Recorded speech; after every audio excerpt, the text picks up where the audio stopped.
বাংলাদেশ জামাত ইসলামীর নির্বাহী পরিষদের অন্যতম সদস্য, ঢাকা অঞ্চল দক্ষিণের সম্মানিত পরিচালক, ইসলামী ছাত্র শিবিরের প্রাক্তন কেন্দ্রীয় সভাপতি জনাব সাইফুল আলম খান মিলন,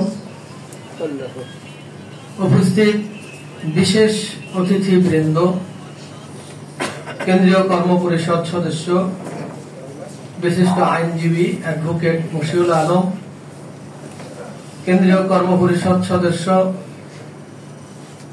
এই অঞ্চলের টিম সদস্য মাওলানা আব্দুল মান্নান, নারায়ণগঞ্জ মহানগরীর সম্মানিত আমির,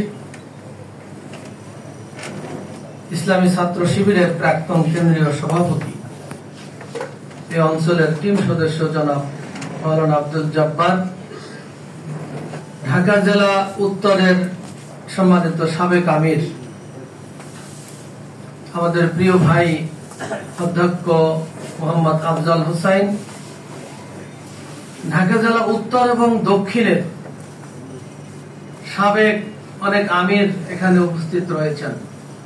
সর্বজনাব মাওলানা আমির হোসাইন ঢাকা জেলা উত্তরের আমিরের দায়িত্ব পালন করেছেন।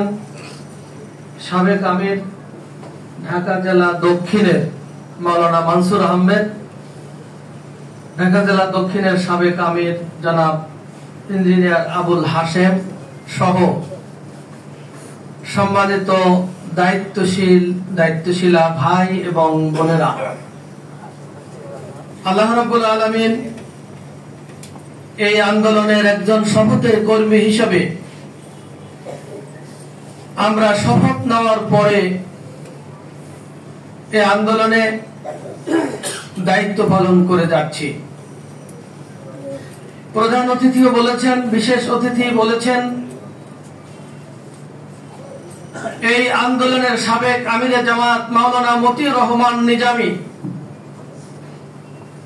এই হলরুমে রোকন সম্মেলনে বক্তব্য রেখেছিলেন। এর কিছুদিন পরেই তিনি গ্রেফতার হয়েছিলেন। আমাদের অনেক কেন্দ্রীয় নেতৃবৃন্দ যারা সত্যিকার অর্থে আন্দোলনকে তাদের ত্যাগ এবং কোরবানির বিনিময়ে আন্দোলনের মর্যাদাকে অনেক গুণ বৃদ্ধি করেছেন। বাংলাদেশ জামাত ইসলামী